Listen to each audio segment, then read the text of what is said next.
Hello guys, ano tayo, no? Tingnan natin itong Hilti na Volt Chaser, no power, no? Itong model niya, no, DC SE20, so wala siyang power. Ito wala siyang talim. So supposed to be may talim dito dalawa. Para double blade to, para pag umuka sa semento, dalawa. So yan ito ang lapad niya, yan. Ibigay mo lang ng distance kung gaano ka-skip yung ukain mo. So tingnan natin bakit nawalan ng power. Sa hawak ko lang itong so medyo naglaps tayo sa upload kasi sobrang init. Ang init, nakakatamad kahit may gagawin ka, parang nauupas ka. Yan natin ang power case, no? Ito, tabi natin. Ayan. Sabos natin ito. Then, so, tingnan muna natin itong brush, no? Pinutin natin. Tingnan natin. Pakita muna natin yung power.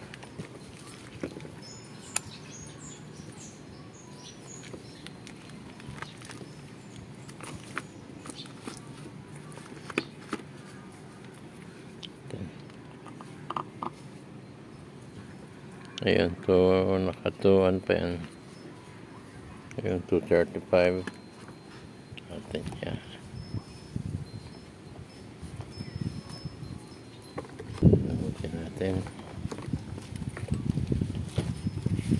Muna natin itong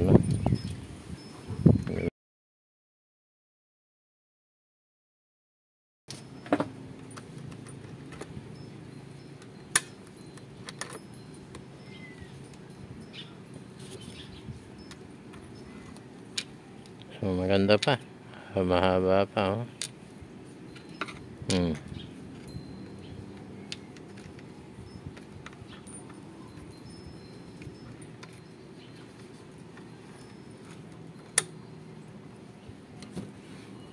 Bila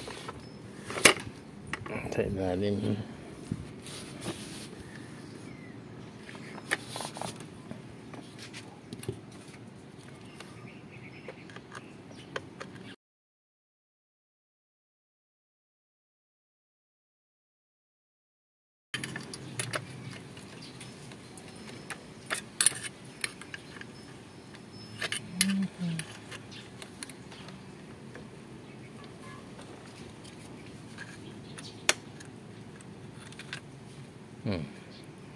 Ito medyo mix pero abot pa.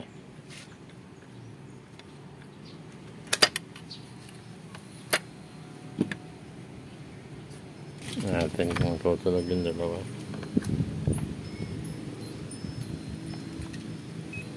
Yun, may contact pa. So yung dalawang carbon merong contact mula sa armature. So buo siya. Punta tayo sa line. O kaya sa switch.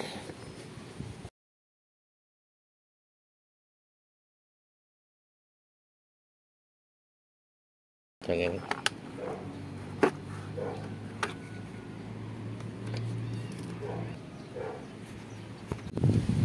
Yes guys, so binuksan natin itong itong pagbukas yan. Ito lang, ito, tatlo. May gulong dito, tinanggal na rin. So ito, 1, 2, 3, 4, 5. 1, 2, 3, 4. So guys, from power, magmula dun sa armature tsaka connected. So ibig sabihin, from armature hanggang sa dulo, connected. Hindi siya naputol hanggang sa carbon brass. Ngayon, ang sinecheck natin from power, okay naman yung power, no? From power, tumakbo dito sa terminal nito. Dito. Isa-isahin na natin. Pakita natin. Nag-lane shortcut. Ayan, tingnan natin ito. So, ayan. So, power siya. Power cord hanggang dito. Yun. Okay siya. Kabila. Okay. So, tumakbo. Papunta rito. Yan. So, yung dalawang linya, line 1, line 2, tumakbo dito. Yan. Yun. Tapos, lipat natin sa kabila. So, okay, ang line from power cord hanggang dito. Ngayon, itong switch, yung kabila ng switch ang ayaw. So, dapat mag-switch na ito, no? Natin siya. Yan. Push natin, no? Yan. Yan, nakapush na, no? Yan, wala siya. Walang contact. Handle switch to. Yan. Kahit vice versa pa ganun. Wala. Ganun, wala siya. So, tingnan din natin sa kabila pag doon. So, parehas siyang wala. Ngayon, bunutin na natin siya, no?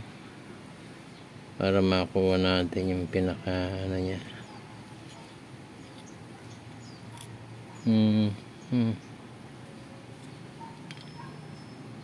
Pwede naman magkabaligtad to dahil power lang to.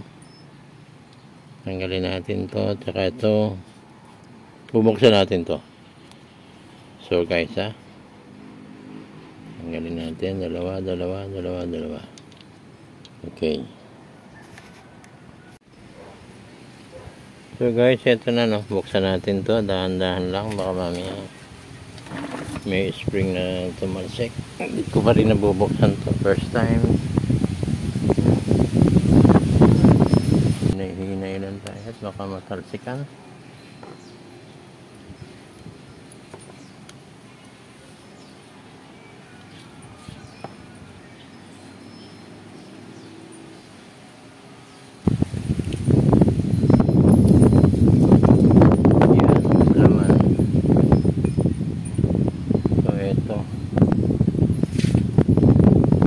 So guys, ito ang corroded.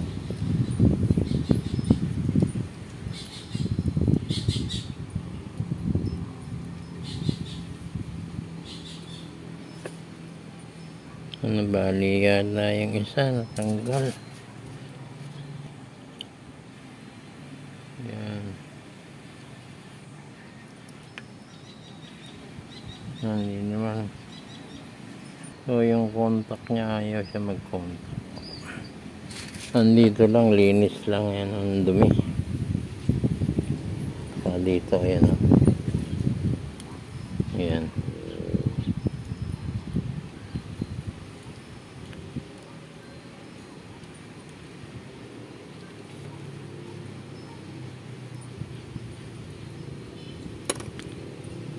Nilinisin ko ito guys, ha. Tingnan natin kung may nabali, pag hindi. So nandito lang siya, wala naman tayong mabibili niyan dahil healthy ito. Medyo rare ang ano na ito, matagal lang model siguro. Balikan ko kayo guys pag nalinis ko na ito, papakita ko sa inyo. So guys, ito yung pinakamahirap dito, no, yung tension plate niya. Yan, natanggal to eh. Kasi may tension yan eh. Kabend siya tapos pupush siya sa baba. Yan ang dito ako nahirapan pag ano nito, trial and error ang ginawa ko kasi minsan tumatalsik. Ngayon okay na, itatakip ko na lang, then pakita ko sa inyo pag na-assemble ko na. So guys, assemble na, no? Tingnan natin, pakita ko sa inyo, no? Yan, sumutunog na siya. Kakaroon na siya ng yung plate, nag-ano na siya, naglalaro na. Yung tension plate. Ibig sabihin, nag-engage na siya sa switch. Tingnan natin ha. Testingin natin. Medyo mahirap kasi may switch eh. Dito ha. Nandito yung ano kasi. Yan, nandito yung testingin natin.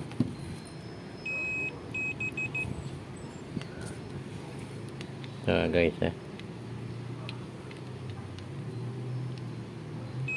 yun. So switch number 1, switch number 2, line 1, line 2. So okay na.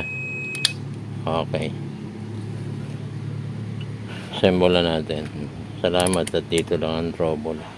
Medyo pag dun sa loob ng ano, medyo mahirap-hirap. Pero hindi pa rin natin alam. Baka ano pang may tama pa sa loob eh. Ito muna tayo. Balik natin to. Assemble natin, no?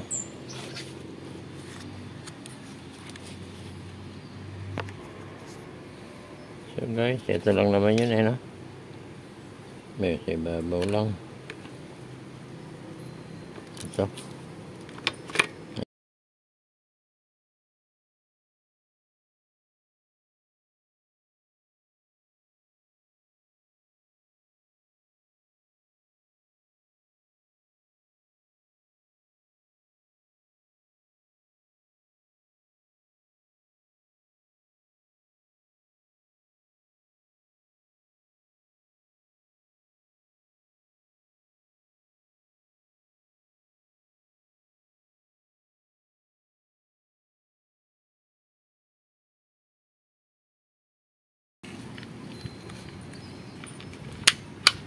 Okay, good.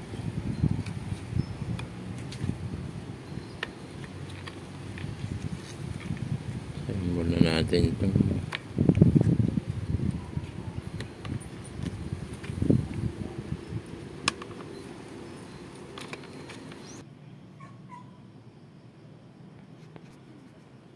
So guys, ito na, no? Testingin muna natin kung okay na yung switch na repair natin. Tapos saka na natin lagay itong gulong. Nakatanggal pa. Tingnan muna natin kung tatakbo siya. Mamaya hindi tumakbo eh. Kakalasin na naman ulit. So fire natin, no? Ready.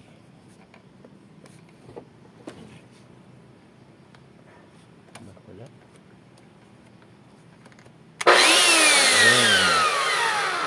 So okay, tumakbo mo guys.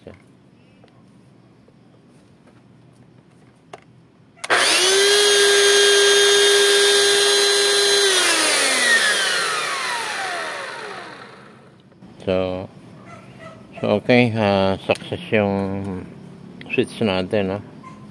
Assemble na natin lahat bago tanggalin natin yung power. Medyo nangalawang na.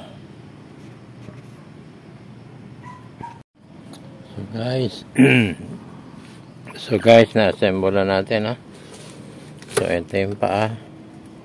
Ito yung height niya, kung gaano kalalim ang bubutasan nyo. Siset nyo dito, siset nyo lang to. Yan.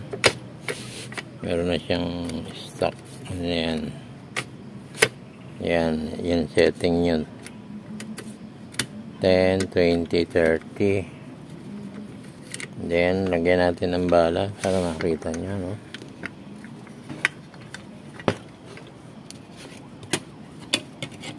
So, yung bala supposed to be pambato. So, sample lang to. Cutting this to eh. Buksan natin.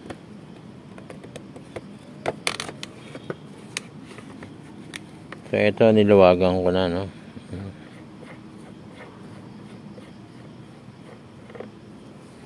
Kaya ganyan lang siya, no? Pili lang kayo ng luwag kung anong gaano ka wide ang lalagyan yung ano. Uli. So pang malaki pala ito, sorry guys ha. Maliit ang nakuha ko eh. So sample na lang natin. So, pang ano pala ito, pang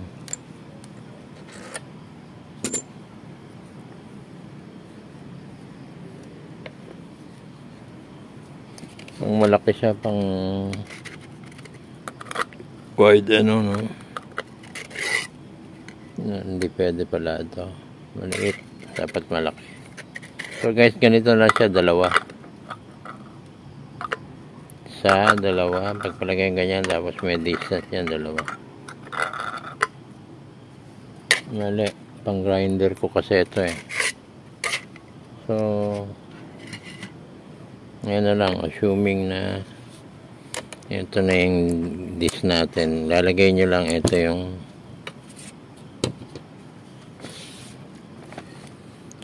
mga distansyang ano nyo, kung gaano kala wide yung iaano nyo.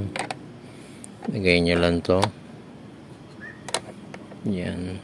Nagkataon lang palang iba yung balak. Ganon lang.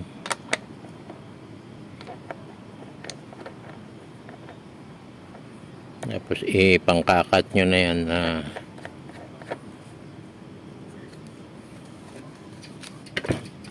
ipitan lang natin ng konti.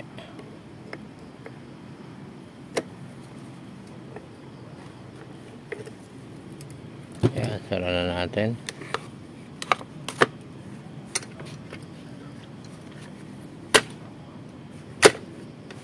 Okay guys,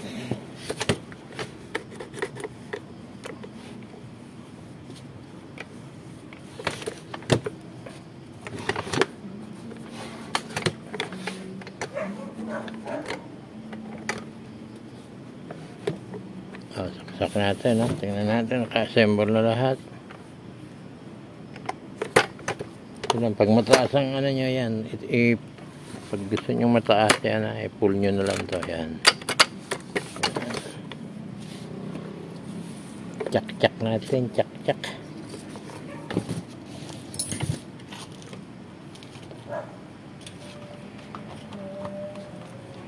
One, two, three.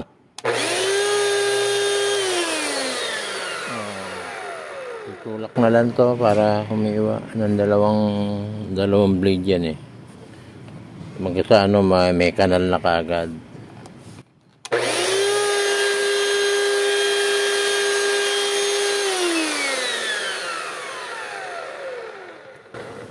So guys, thank you for watching. Ganun lang to.